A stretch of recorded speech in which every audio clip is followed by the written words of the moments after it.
جی. ان کے ہاں احتیاط یہ ہے کہ وہ 5-7 منٹ پہلے سحری بند کر دیتے ہیں اور اسی طریقے سے افطار میں مطلب احتیاطی طور پہ تھوڑا سا آپ اس کے بارے میں ہمیں بتائیں کہ یہ فاسٹنگ جو ہے اس کے فوائد انسانی جسم پہ کیا ہو. اچھا عزیز صاحب یہ بتائیں کہ روزے کے ٹائمنگز کیا ہیں, اس کا کیا وقت متعین کیا گیا تھا جب روزہ فرض ہوا تھا؟ تو جیسے میں نے عرض کیا کہ یہ حتی یتبین لکم الخیط الابیض من الخیط الاسود من الفجر, یہ آسمان پر جو دھاری نمودار ہوتی ہے جی سفید رنگ کی, یہ صبح صادق کا وقت ہوتا ہے. بالکل صبح صادق کا وقت. تو جس وقت وہ دھاری نمودار ہو جائے اس وقت کھانا پینا بند کر دینا چاہیے. ٹھیک. اور پھر اس کے بعد جو ہے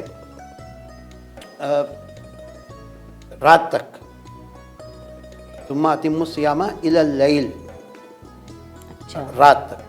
تو رات مغرب جو ہے بس رات شروع ہو جاتی ہے. اب اس کے اندر جو فرق ہے وہ یوں ہے کہ رات جہاں سے شروع ہوئی, سورج غروب ہوا رات شروع ہو گئی. بالکل. ایک تو منطق یہ ہے, ہاں ایک وجہ یہ ہے کہ وہ جیسے ہی سورج غروب ہوا رات شروع ہو گئی. بالکل. کیونکہ الہ کا لفظ استعمال ہوا تک. اچھا. لیکن دوسرے لوگ اس کی تشریح یوں کرتے ہیں کہ اس میں ذرا رات کا ایک تاثر آ جائے, جس وقت سورج غروب ہوتا ہے فوراً تو اس وقت رات کا تاثر نہیں آتا. اچھا.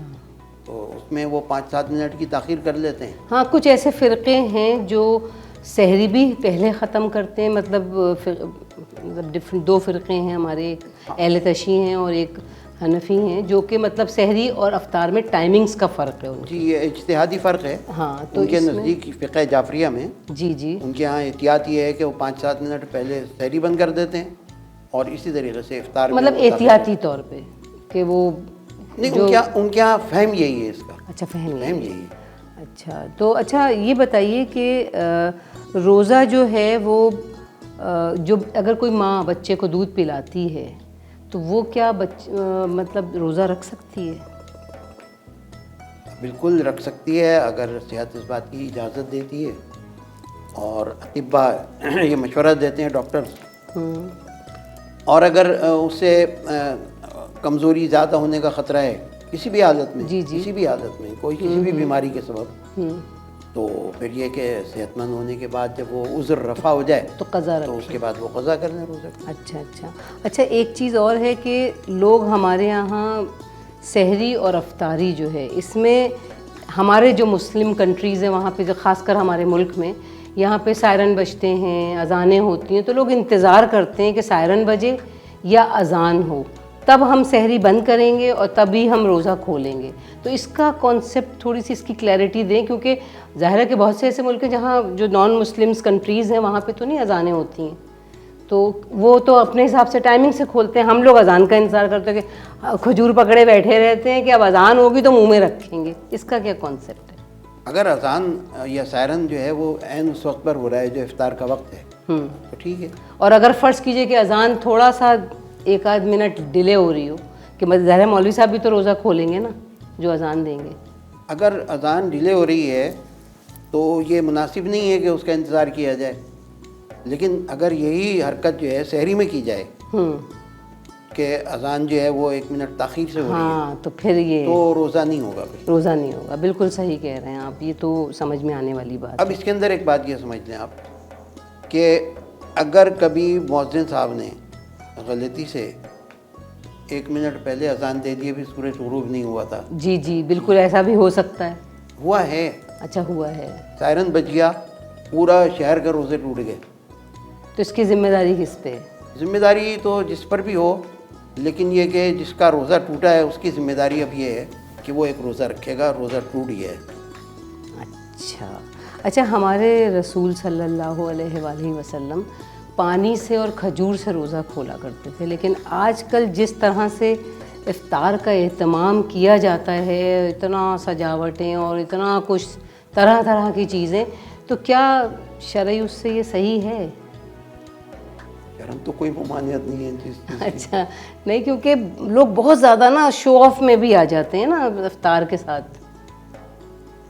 دیکھیے یہاں پر یہ جو حضور صلی اللہ علیہ وسلم نے فرمایا کہ اگر کوئی روزے دار کو افطار کرائے گا تو ابھی یعنی 20-25 سال پہلے تک اس کا رواج نہیں تھا ہمارے معاشرے میں، لیکن آج جو ہے آپ نے دیکھا ہے کہ سڑک پر کوئی ایسا آدمی نہیں ہے جو افطار کے وقت اس کو افطار ہی نہ ملے۔ افطار بالکل صحیح بات ہے، ہمارے یہاں یہ جو آپ نے کہا نا شو آف، تو یہ وہی لوگ ہیں جن کو اللہ تعالیٰ نے دیا ہے، اور وہ تو وہ اس میں اتنا کر رہے ہیں کہ ہزاروں لاکھوں لوگوں کو سڑکوں پہ افطار کراتے ہیں۔ یہ تو بہت برکت کی بات ہے۔ تو اب وہ اگر خود بھی کچھ کھا لیتے ہیں زیادہ تو اس سے نقصان جو ہے وہ طبی طور پہ جو نقصان ہوتا ہے وہ تو ایک الگ چیز ہے، لیکن شرعاً کوئی ممانعت نہیں ہے کھانے پینے کی۔ اچھا دیکھیں، سائنس نے بھی پروف کیا ہے کہ روزہ جو ہے وہ بہت فائدہ مند ہے۔ وہ روزہ تو نہیں کہتے، وہ انٹرمیڈیٹ فاسٹنگ، اور آج کل وہ ڈائٹنگ کے نئے اصول چل رہے ہیں کہ جی 16 گھنٹے کی فاسٹنگ کرو، اس کے بعد اتنا کھاؤ، تو اس سے مطلب ڈائٹنگ کے لیے بہت ہی ماڈرن ہمارے کچھ ایسے بچے ہیں جو کہ اس طرف راغب ہوئے ہوئے ہیں۔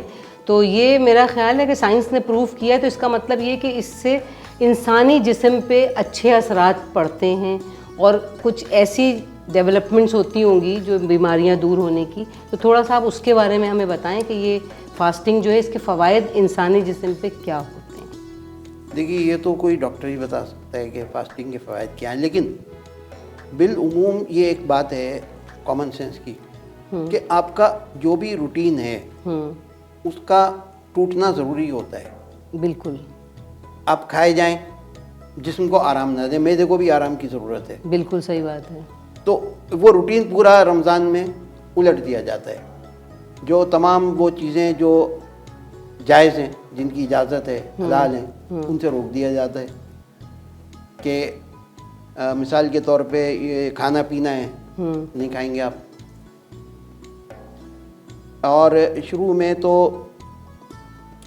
یعنی رات میں، دن میں تو اب رہ گیا ہے، بیوی سے ملاقات بھی منع تھی۔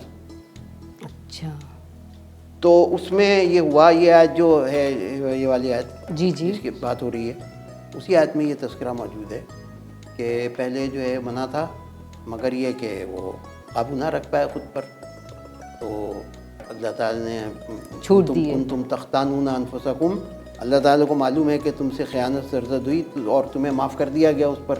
جی جی، اور اب یہ اجازت دے دی گئی کہ یہ پابندی جو ہے یہ دن تک ہے، اور رات میں جو ہے بالکل صحیح، کیونکہ کھانے کی بھی پابندی تھی رات میں۔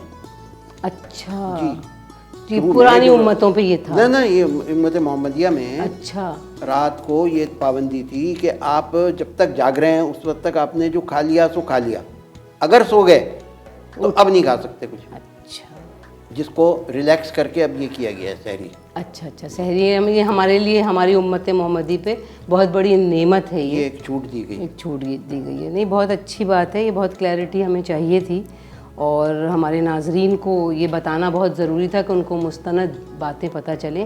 بہت سی ایسی معلومات ہیں جس میں مطلب لوگوں کو صحیح پتہ نہیں ہے، لیکن ظاہر ہے لوگ اپنا جو پڑھتے ہیں، جو سنتے ہیں، وہی کہتے ہیں نا، سنی سنائی باتوں پہ تحقیق نہیں کرتے۔ لیکن میں بہرحال تھوڑی بہت ریسرچ کرتی ہوں، جب بھی کبھی خاص طور پہ کوئی پروگرام کرنے بیٹھوں تو میں ضرور اس کی ریسرچ کرتی ہوں۔